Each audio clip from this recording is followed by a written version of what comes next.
नमस्कार विद्यार्थियों। कल हमने सामाजिक अनुसंधान के अंतर्गत प्राकल्पना की चर्चा की थी। आज हम प्राकल्पना के प्रकारों पर चर्चा करेंगे। प्राकल्पना के प्रकार, टाइप्स ऑफ हाइपोथेसिस। प्राकल्पना के मुख्य प्रकारों में है अनुभवात्मक समानताओं से संबंधित प्राकल्पना, जटिल आदर्श प्रारूपों से संबंधित प्राकल्पना, विश्लेषणात्मक चरों से संबंधित प्राकल्पना और कुछ अन्य प्रकार की भी महत्वपूर्ण प्राकल्पनाओं के प्रकार हैं। उनको भी आपको क्रमवार मैं स्पष्ट करता हूँ। उनमें एक महत्वपूर्ण है सकारात्मक कथनों से संबंधित प्राकल्पना। सकारात्मक कथनों से अर्थ हुआ कि जैसे एज फॉर एग्जाम्पल मैं आपको बताऊं कि जैसे हम कहते हैं कि पुरुषों की अपेक्षा स्त्रियां अधिक दयालु होती है, तो हमने जो इसमें सकारात्मकता बताई है तो ये सकारात्मकता सकारात्मक कथनों से संबंधित प्राकल्पना का प्रकार कहलाएगी। इसी प्रकार से एक और प्रकार है नकारात्मक कथनों से संबंधित प्राकल्पना। इसमें क्या होगा, जहाँ सकारात्मक ने हमने पॉजिटिविटी की बात की है, अब हम यहाँ बात कर देंगे नेगेटिविटी की। जैसे मैं कहता हूँ कि पुरुषों की अपेक्षा स्त्रियां अधिक दयालु नहीं होती, तो ये नहीं जो शब्द आया है ये क्या बता रहा है, इसकी नेगेटिविटी को बता रहा है। तीसरा प्रकार है शून्य कथनों से संबंधित प्राकल्पना। ये कई मर्तबा परीक्षा में पूछा जाता है, महत्वपूर्ण है। इसको बोलते हैं हम नल हाइपोथेसिस। नल हाइपोथेसिस का मतलब हुआ कि दो चरों के मध्य मैं किसी भी प्रकार का कोई अंतर नहीं करूंगा, यानी दोनों को समान वेटेज दूंगा। जैसे मैं कहूं कि पुरुष और स्त्रियां दोनों ही दयालु होते हैं या दोनों की दयालुता में कोई अंतर नहीं होता, तो इसको कहते हैं हम नल हाइपोथेसिस। और प्राकल्पना का अंतिम और महत्वपूर्ण प्रकार है, ये भी कई मर्तबा परीक्षाओं में पूछा जाता है, काम चलाऊ प्राकल्पना, वर्किंग हाइपोथेसिस। ये बहुत महत्वपूर्ण है।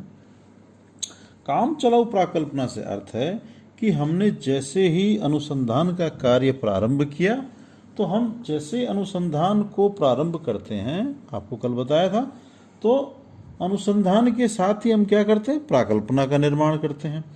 तो हमने क्या किया कि जैसे हमारा रिसर्च का काम चालू हुआ, हमने हमारे साहित्य के अध्ययन या हमारे पूर्वाग्रह या हमारे संचित ज्ञान के आधार पर प्राकल्पना बना ली।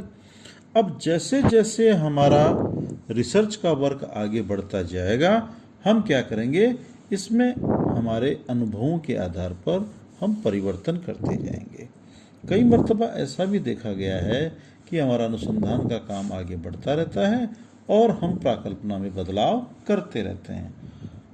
कई मर्तबा ऐसा भी होता है कि जो हमने प्रारंभ में प्राकल्पना बनाई थी, अनुसंधान के अंतिम स्तर तक आते आते हम उसमें पूरी तरह से बदलाव कर देते हैं। यानी अनुसंधान कार्य के आगे बढ़ने के साथ साथ हमारी प्राकल्पना में जब हम परिवर्तन करते जाएं, तो उसे हम कहते हैं काम चलाऊ प्राकल्पना।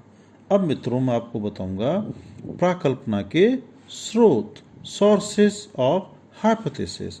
इनमें सबसे महत्वपूर्ण स्रोत है हमारी संस्कृति। संस्कृति से तात्पर्य क्या है, जीवन जीने का ढंग, आचार विचार व्यवहार खान पान, ये सब हमारे क्या हैं, हमारी कल्चर को बताते हैं। जैसे अगर हम बात करें भारतीय परिप्रेक्ष्य में, तो हमारे भारतीय परिप्रेक्ष्य में हमें किस चीज़ का प्रभाव दिखता है, हमारी संस्कृति का, प्रथा परंपरा रीति रिवाज धर्म जाति, इन चीज़ों का प्रभाव दिखता है।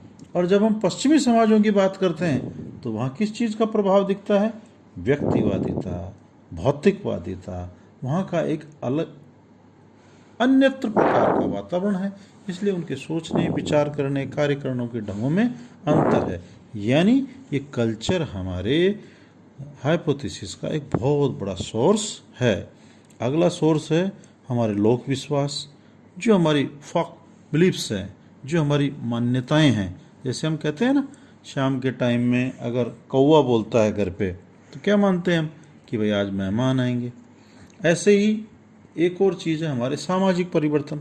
हमने कहा जैसे जैसे हिंदुस्तान के अंदर शिक्षा का प्रचार प्रसार होगा तो क्या होगा, ये जो हमारा जाति का ढांचा है ये धीरे धीरे टूटता जाएगा। तो ये क्या है, सोशल चेंज को दिखा रहा है। ऐसे ही हमारे वैज्ञानिक सिद्धांत है, जैसे स्पेंसर के उद्विकास के सिद्धांत के आधार पे हमने सोशियोलॉजी में क्या कर लिया, परिवार और विवाह का उद्विकास बता दिया। ऐसे ही होता है सादृश्यताएं। सादृश्यताओं का अर्थ हुआ कि लुई पास्चर के जो चेचक का टीका था वो गाय के चेचक से प्रेरित होकर बनाया गया। ऐसे ही व्यक्तिगत अनुभव, अंतःप्रज्ञा, इंट्यूशन, हम बोलते हैं ना कई बार, मुझे ऐसा लगता है कि आज भारत क्रिकेट का मैच जीतेगा, ये मुझे इंट्यूशन हो रहा है। अंतःप्रज्ञा, आज बारिश आएगी, अंतःप्रज्ञा। इंट्यूशन भी हमारे बहुत बड़ा स्रोत है हमारे हाइपोथेसिस का। और अंतिम महत्वपूर्ण स्रोत है अनुसंधान एवं साहित्य। मित्रों, जो नए नए रिसर्चेज होते हैं, नए नए जो शोध हैं, नया नया जो लिटरेचर है, ये भी क्या करता है, ये भी हमें बहुत महत्वपूर्ण हाइपोथेसिस निर्माण करने में सहायता प्रदान करता है। धन्यवाद।